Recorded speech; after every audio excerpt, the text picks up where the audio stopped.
India voice, आपकी सोच, आपकी आवाज। नमस्कार, खबर इंडिया वॉइस में आप सभी का स्वागत है। मैं हूं आपके साथ प्रज्ञा मिश्रा। बुलेटिन की शुरुआत करेंगे बड़ी और अहम खबर के साथ। तो सबसे पहले बात कर लेते हैं उत्तर प्रदेश में शहरी विकास को नई रफ्तार देने के लिए मुख्यमंत्री योगी आदित्यनाथ ने एक बड़ा निर्णय लिया है। आपको बता दें, अब प्राधिकरणों को शहरों के विस्तार और भूमि उपयोग परिवर्तन में अधिक अधिकार मिलेंगे। शासन स्तर पर मंजूरी की लंबी प्रक्रिया से मुक्ति मिल जाएगी। आपको बता दें, गाजियाबाद विकास प्राधिकरण के उपाध्यक्ष नंद किशोर कलाल ने कहा कि मुख्यमंत्री जी के नए निर्देशों पर तत्काल काम शुरू कर दिया गया है। अब भूमि उपयोग परिवर्तन को लेकर शासन के चक्कर नहीं लगाने होंगे। बोर्ड स्तर पर ही स्वीकृति मिल जाएगी और तेजी से काम बढ़ेगा। आपको बता दें, इसी पे ज्यादा जानकारी दे रहे हैं हमारे संवाददाता। उत्तर प्रदेश योगी सरकार ने शहरी विस्तार बढ़ाने के लिए निर्णय लिया है, जिसके तहत उत्तर प्रदेश राज्य के जिले के जो प्राधिकरण हैं उनको निर्देशित किया गया है कि शहरी विस्तार बढ़ाने के लिए जोर दिया जाए, जिसके तहत अब लैंड यूज चेंज कराने के लिए निजीकर्ताओं और प्राधिकरणों को शासन तक जाने की जरूरत नहीं पड़ेगी। बोर्ड से ही ये निर्णय ले लिया जाएगा और ये इस तरह से निर्णय के लेने पर जो समय है वो आगे बचेगा। तो आइए, क्या कुछ कहा है गाजियाबाद विकास प्राधिकरण के वाइस चेयरमैन नंद किशोर कलाल जी ने। जी, अभी कल उत्तर प्रदेश शासन की तरफ से एक जियो जारी किया गया है, जिसमें अगर मुख्यमंत्री शहरी विस्तारीकरण योजना से आच्छादित जो टाउनशिप है, उसमें कृषि भूमि को अगर आवासीय भूमि में अगर भू उपयोग परिवर्तन करना है, तो वो अब बोर्ड के स्तर से ही हो जाएगा। तो ये एक बहुत ही अच्छा निर्णय है सरकार का और इससे शहरी विस्तारीकरण को एक स्पीड मिलेगी। आपने सुना और समझा इस बात से कि गाजियाबाद विकास प्राधिकरण के जो निर्देशन है वो साफ है कि अब जो है जमीन को जो लैंड यूज है चेंज कराने के लिए शासन तक नहीं जाना पड़ेगा और इससे समय की काफी अच्छी खासी बचत होगी। तमाम जानकारी के साथ मेरे साथ बने रहे मैं Indresh Sharma, India voice news, Ghaziabad.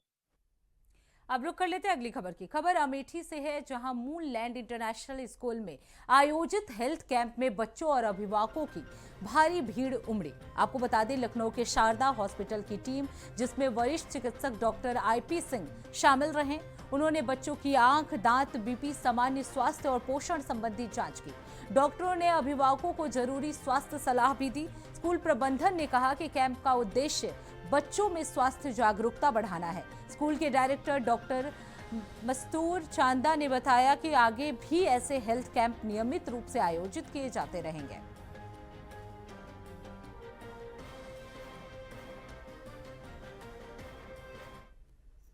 Moonland international school एक बच्चों की हेल्थ को ध्यान में रखते हुए हेल्थ चेकअप कैंप रखता है। तो इस साल अब तक जितने भी दिन हुए हैं मूनलैंड इंटरनेशनल स्कूल को 2019 से लेकर अभी तक, ये पहला मौका है कि उत्तर प्रदेश के एक बहुत ही प्रतिष्ठित बाल रोग विशेषज्ञ डॉक्टर IP सिंह, जो कि अपनी सेवाएं अपोलो हॉस्पिटल्स और आपके मेदांता और उनका अपना ओन हॉस्पिटल भी शारदा हॉस्पिटल के नाम से मौजूद है लखनऊ में, उन्होंने आज आपके मूनलैंड इंटरनेशनल स्कूल आपके जायज़ के क्षेत्र के लिए पूरे दिन का समय निकाला। और आज वो अभी भी इस वक्त इतनी ज़्यादा क्राउड है कि अभी भी वो मरीज़ देख रहे हैं। जितने भी बच्चे हैं स्कूल के, स्पेशली उन पे बहुत अच्छा फोकस है, पूरा कंसंट्रेट करके उनको बच्चों के जो है हेल्थ का चेकअप कर रहे हैं। तो बच्चों के लिए मतलब हेल्थ में क्या क्या चेक कर रहे हैं?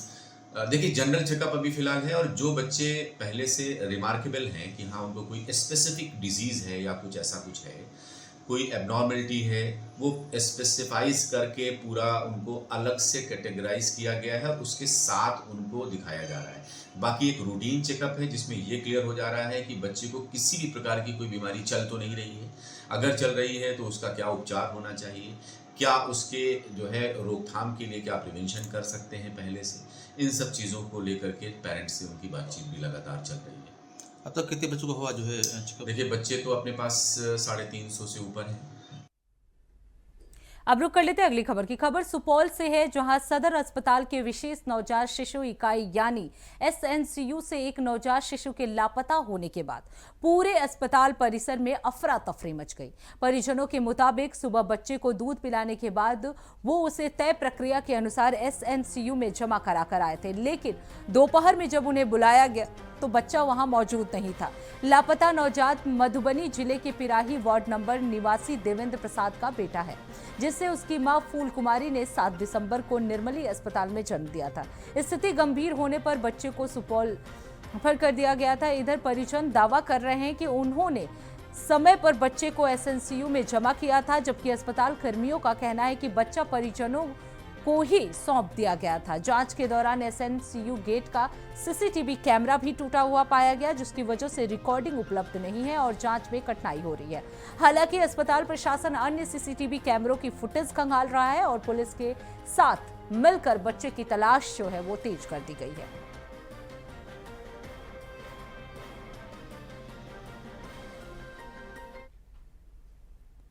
अब रुक कर लेते हैं अगली खबर की। खबर मुंगेर से है, जहां NH80 पर हुए सड़क हादसे में 22 वर्षीय युवक सुमित कुमार की मौत के बाद अब हालात तनावपूर्ण हो गए हैं। आपको बता दें, हादसे के तुरंत बाद गुस्साए परिजनों ने शव को सड़क पर रखकर जाम लगा दिया, जिससे घंटों तक आवाजाही पूरी तरह से ठप रही। बताया जा रहा है कि सुमित लगमा से ब्राह्मण भोज करके बाइक से लौट रहा था, तभी तेज रफ्तार एक बाइक ने पीछे से टक्कर मार दी।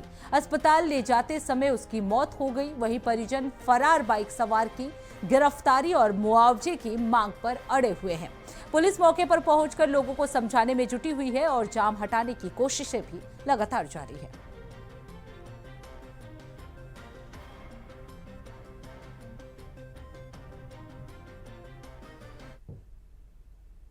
अब रुक कर लेते हैं अगली खबर की। खबर मुरादाबाद से है, जहां पुलिस और एसआईटी ने करोड़ों रुपए के जीएसटी घोटाले का मास्टरमाइंड सुमित को गिरफ्तार कर लिया है। आरोपी ने 500 से अधिक बोगस फर्में बनाकर सरकार को करीब 340 करोड़ रुपए का नुकसान पहुंचाया है। जांच में पता चला कि सुमित का नेटवर्क बंगाल तक फैला हुआ था और एक ही मोबाइल नंबर पर 124 फर्जी फर्में रजिस्टर्ड थी। तो मुरादाबाद में जीएसटी घोटाले का मुख्य आरोपी जो है सुमित, वो गिरफ्तार कर लिया गया है। 500 से अधिक बोगस फर्में उसने बनाई थी और 340 करोड़ का चूना जो है सरकार को उसने लगाया था।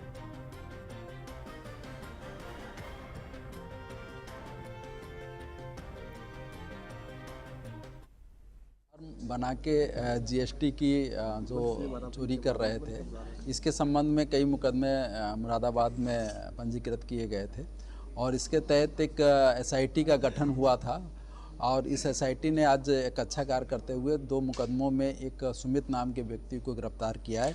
इनमें अखलाक और आलम और दानिश, ये पूर्व में भी हम लोग इसमें गिरफ्तार किए थे और ये जो सुमित है ये दिल्ली का रहने वाला है।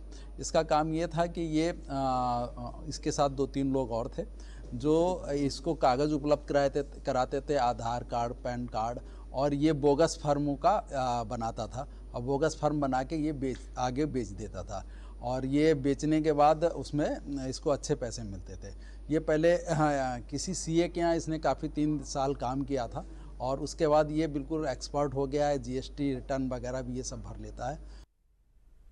अब रुक कर लेते हैं अगली खबर की। खबर हरदोई से है, जहां मिश्र के सांसद अशोक रावत के लोकसभा में दिए गए उस बयान को लेकर कड़ा विरोध शुरू हो गया है, जिसमें उन्होंने महाराजा सहिल्य सिंह अर्कवंशी, महाराज महिल्य सिंह अर्कवंशी और सम्राट सुहेल देव राजभर को पासी जाति से जुड़ा बताया था। अखिल भारतीय अर्कवंशी क्षत्रिय महासंघ ने इस बयान को तथ्यहीन, अपमानजनक और समाज की भावनाओं को आहत करने वाला बताया। महासंघ ने लोकसभा अध्यक्ष को ज्ञापन भेजकर कहा है कि सांसद ने संवैधानिक पद की गरिमा के विपरीत गलत तथ्य रखे हैं और इतिहास से छेड़छाड़ की है। महासंघ ने बयान को सदन की कार्रवाई से हटाने, सांसद पर अनुशासनात्मक कार्रवाई और भविष्य के लिए दिशा निर्देश बनाने और सार्वजनिक माफी की मांग की है। आपको बता दें, राष्ट्रीय अध्यक्ष ओम प्रकाश अर्कवंशी ने कहा कि ये बयान चुनावी समय में सामाजिक द्वेष फैलाने का प्रयास है। महासंघ ने चेतावनी दी कि कार्रवाई न होने पर बड़ा आंदोलन किया जाएगा।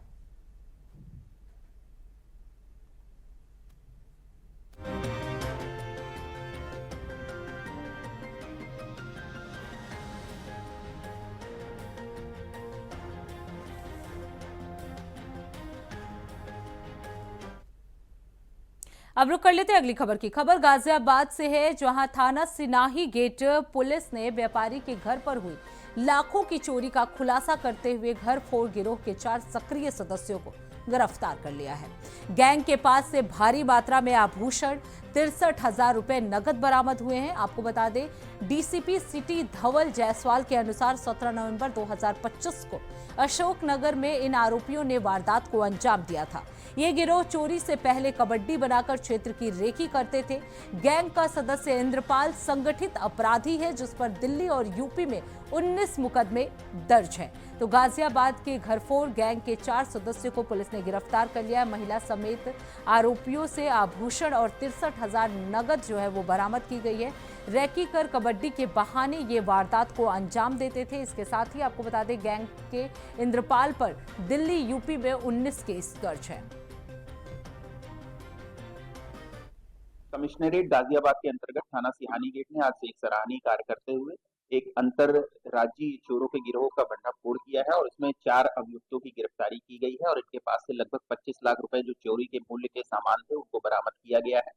इन चारों जो अभियुक्त हैं उनके नाम है शिवम, विशाल, इंद्रपाल और माला। इसके पहले भी इस गैंग के 2 सदस्यों को गिरफ्तार करके पुलिस के द्वारा जेल भेजा गया है, जिनके नाम जमशेद और फूलजहां है। इसका जो मुख्य सरगना है उसका नाम इंद्रपाल है। ये सारे लोग रामपुर जनपद के रहने वाले हैं और इंद्रपाल के ऊपर विभिन्न राज्यों के अंतर्गत मुकदमे पंजीकृत हैं और इसके ऊपर गैंगस्टर का भी मुकदमा लिखा गया है। कमिश्नरेट गाजियाबाद के अंतर्गत थाना सिहानी गेट में। तो फिलहाल रुकते एक छोटे से ब्रेक के लिए। ब्रेक के बाद जल्द लौटेंगे। देखते रहिए इंडिया वॉइस। तो ब्रेक के बाद एक बार फिर आप सभी का स्वागत है। रुक कर लेते हैं खबरों की ओर। मुरादाबाद के थाना झचलेट से एक सनसनी और चौंकाने वाली खबर सामने आई है। आपको बता दें, जहां एक फौजी ढाबे पर ट्रक ड्राइवरों को नशे की गोलियां दी गई। ढाबे के ही एक कर्मचारी ने पैसों के लालच में इस घटना को अंजाम दिया है। नशे के ओवरडोज के कारण एक ट्रक ड्राइवर की मौत हो गई। बाकी ट्रक ड्राइवरों का इलाज पास के ही अस्पताल में कराया जा रहा है। तो आपको बता दें, ढाबा कर्मचारी ने लालच में एक ट्रक ड्राइवर की जान ले ली है। नशे की गोलियां खिलाकर उसके ट्रक से सारे माल जो है वो चोरी किए गए। आपको बता दें, ट्रक ड्राइवरों के खाने में नशे की गोलियां मिलाई गई थी।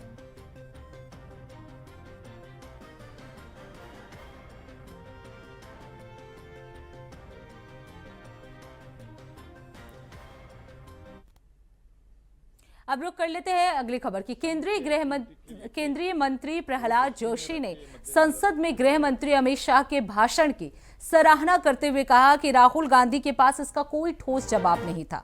उन्होंने कहा कि गृह मंत्री ने संविधान के हर प्रावधान के साथ स्पष्ट जवाब दिया है, लेकिन राहुल गांधी तैयार नहीं करते और वरिष्ठ कांग्रेस नेताओं की बात भी नहीं मानते, इसलिए ऐसी स्थिति बनती है। कोई कम्युनल संघ के एक्टिविटी के लेके वो दृष्टि में रख के मद्देनजर रखते हुए पूरा जो ड्रामाबाजी किया था, स्वयं सरकार के गृह मंत्री का उत्तर आया है। मोर देन 518 पथसंचल रूट मार्च हो गया है। एक भी कोई घटना या दुर्घटना नहीं हुआ है, ये तो स्वयं उन्होंने स्वीकारा है। कोई कम्युनल टेंशन नहीं हुआ है, कुछ नहीं है, बहुत शांतिपूर्वक तरीके से चला है। मैं अभी कांग्रेस से मांग करता हूं, राहुल गांधी से मांग करता हूं, क्योंकि ये सब लोग मिलके ये ड्रामाबाजी किया था, तो वो अभी माफी मांगेंगे क्या, ये तो एक विषय है। बाकी राहुल गांधी तो पूरा कल उनको कोई बोलने के लिए कुछ भी नहीं था। संविधान के पूरा एक एक आर्टिकल और प्रोविजन के साथ और पीपल रिप्रेजेंटेशन एक्ट के अनुसार इतना स्पष्ट रूप से माननीय गृह मंत्री जब बताया, और क्या प्रश्न रहता है इनका, कुछ प्रश्न नहीं है, तो ठीक तरह से पढ़ते नहीं है। और कोई भी अगर कांग्रेस पार्टी में भी, जैसे माननीय गृह मंत्री जी ने कल कहा कि उनको जो लिख के देते हैं वो तो थोड़ा सोचना चाहिए, लेकिन कांग्रेस में जो इनके सीनियर्स हैं उनके बात भी वो नहीं मानते हैं, मैं जानता हूं ये विषय। तो इसीलिए ऐसे सब होता है। ये सब whatever it is done, और honourable home minister whatever his reply has given, it is fully एक एक संविधान के प्रावधान लेके उन्होंने ठीक तरह से बताया। और क्या उत्तर देना है, इनको प्रश्न के लिए और कुछ बचा नहीं है, फेस सेविंग के लिए कुछ।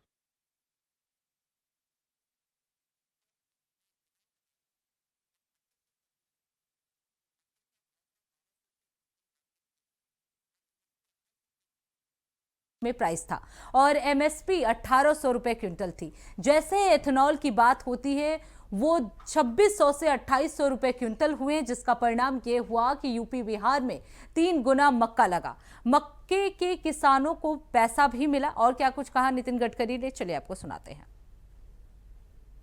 इथेनॉल बनाया, जब मक्के से परमिशन दी तो मक्के का भाव था 1200 रुपये क्विंटल, मार्केट प्राइस थी, और एमएसपी 1800 रुपये क्विंटल थी। जैसे इथेनॉल की बात आई तो वो 2600 से 2800 रुपये क्विंटल हुई, और जिसका परिणाम ये हुआ कि यूपी और बिहार में 3 गुना मक्का लगा, और आज मक्के के बाद में किसानों को पैसा मिला। तो अगर ये 22 लाख करोड़ अगर बचेंगे तो ये किसके जेब में जाएंगे? ये देश के किसानों के जेब में जाएंगे।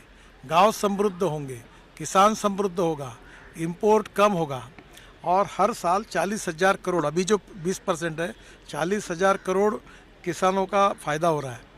और अभी जो हमने कैलकुलेशन किया कि इसमें से 360 करोड़ पेड़ लगाकर जितना पोल्यूशन कम होता उतना इथेनॉल के कारण कम हुआ है। देखो ये गाड़ी, इसमें देखो उधर कोई हवा नहीं है, कोई कार्बन डाइऑक्साइड नहीं है, no pollution, import substitute, cost effective, pollution free और इंडिजिनस। और हम आत्मनिर्भर भारत बनना जो प्रधानमंत्री जी का सपना है, उसमें ये 22 लाख करोड़ का इंपोर्ट अगर ख़त्म होगा और ये पैसा गांव, गरीब, मजदूर, किसानों के कल्याण के लिए गांव के तरफ, किसानों के तरफ जाएगा, तो हमारा देश का जो गांव का किसान है, गांव समृद्ध संपन्न बनेंगे। अब लोग कर लेते हैं अगली खबर की। उन्नाव में चल रहे एसआईआर अभियान के तहत अब तक 3.19 लाख से ज्यादा एएसटी वोटर्स अनुपस्थित, स्थानांतरित, मृत के नाम मतदाता सूची से हटा दिए गए हैं। अभियान में कुल 98.34% कार्य पूरा हो चुका है। वहीं एडीएम सुशील कुमार गौड़ ने बताया कि 12 दिसंबर को विशेष अभियान चलाया जाएगा, जिसमें बैठक कर जनप्रतिनिधियों को सूचित किया जाएगा ताकि कोई पात्र मतदाता छूटे नहीं और कोई अपात्र मतदाता सूची में ना रहे। उन्होंने कहा कि एक-एक एएसटी वोटर का सत्यापन किया जाएगा और सूची बूथ लेवल एजेंट यानी बीएलओ के माध्यम से उपलब्ध कराई जाएगी।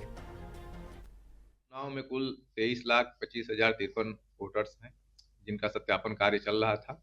4 नवंबर से कार्य शुरू हुआ था और ये हमारा 11 दिसंबर तक पूरा होना है। अभी जनपद उन्नाव में हमारे जो है टोटल डिजिटाइजेशन का काम जो है 98.34% पूरा हो चुका है। जो माननीय आयोग का समय सीमा है 11 तारीख तक हम लोग जनपद का 100% काम पूरा कर लेंगे। इसमें जो हमारे एएसडी वोटर्स हैं, तो एएसडी वोटर्स के लिए माननीय निर्वाचन आयोग का स्पष्ट निर्देश है कि जो भी हमारे absent, shift, death, already enrolled voter हैं, इनके एक-एक वोटर्स का अपना सत्यापन करा लिया जाए और इनकी सूची बीएलओ के माध्यम से बूथ लेवल एजेंट को उपलब्ध कराई जाए और माननीय जनप्रतिनिधिगण को भी इसके बारे में सूचना दी जाए। इसके लिए 12 तारीख को एक विशेष अभियान है और उसमें बैठक कर इसमें सभी को ये सूची उपलब्ध कराई जाएगी। और आयोग की मंशा है कि इस जो हमारा जो सूची तैयार हो रही है, इसमें कोई भी हमारा पात्र मतदाता इसमें सूचने ना पाए और गलत मतदाता का नाम सूची में शामिल न होने पाए, इसका विशेष ध्यान रखा जाए। तो इसी के साथ इस बुलेटिन में बस इतना ही। देश दुनिया की तमाम बड़ी खबरों के लिए देखते रहिए इंडिया वॉइस। तब तक के लिए नमस्कार।